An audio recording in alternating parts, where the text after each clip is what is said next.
This is Dr. Patrick Hu, CEO of Moffitt Cancer Center. We're coming to you from AACR in Orlando, Florida. Really excited here to have Dr. Marilena Tauro here, who really studies interesting pathways of bone metastases and myeloma. So congratulations on all your work. Thank you so much. I'm very excited to be here in AACR 2023 to present the latest funding of our project that is basically born from the biggest database of multiple myeloma patients that we have at Moffitt. So we identified an autophagy gene signature to be one of the most upregulated while the patient progressed to a later relapse refractory disease. So we were able to see that one of those unexplored genes called ALK3 is actually responsible for the survival of those cancer cells when we expose them to chemotherapy. So we are understanding why multiple myeloma cells become resistant, and in collaboration with our chemistry department collaborators, we're actually creating molecules like small inhibitors to tackle this protein and increase the overall survival of our patients.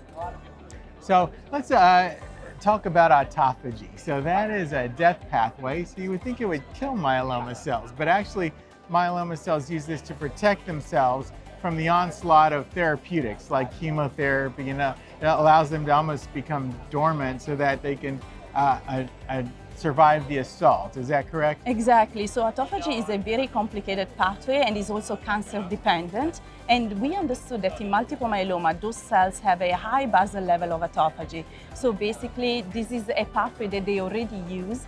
And when we expose to chemotherapy, they increase this pathway to escape the pro-apoptotic activity of chemotherapy. So we think that it could be a nice strategy to actually inhibit this pathway and resensitize to standard of care chemotherapy.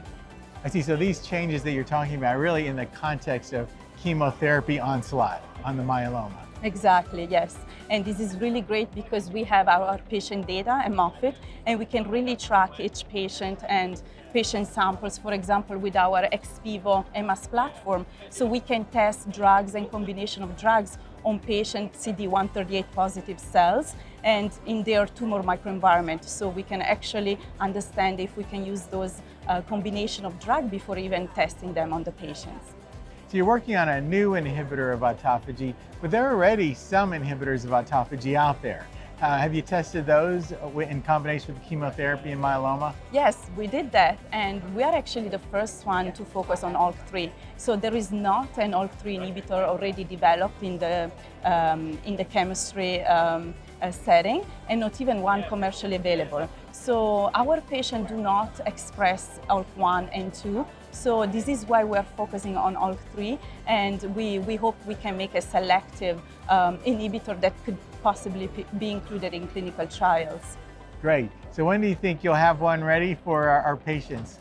We still have to do our PK/PD studies and understand what's the toxicity, but we hope in the next few years we'll be able to at least prove that this is a nice strategy to use for multiple myeloma treatment, and then lead the road for like optimization of those compounds. But we're really excited to be the first one to actually include ALK3 inhibition as a strategy of therapy for multiple myeloma. One of the big things for multiple myeloma now are BCMA CAR-T therapies. How do you think autophagy pathways and BCMA CAR-T might influence each other? We actually didn't touch on that yet, but this is exactly one of the next future direction that we want to take, and hopefully collaborate with our immunologists in Moffitt and be able to understand how this pathway actually work on the immune system and develop something more potent. Well, congratulations on your work, and thanks so much for being here with us today. Dr. Marilena Tauro from Moffitt Cancer Center studying autophagy and myeloma. Thank you.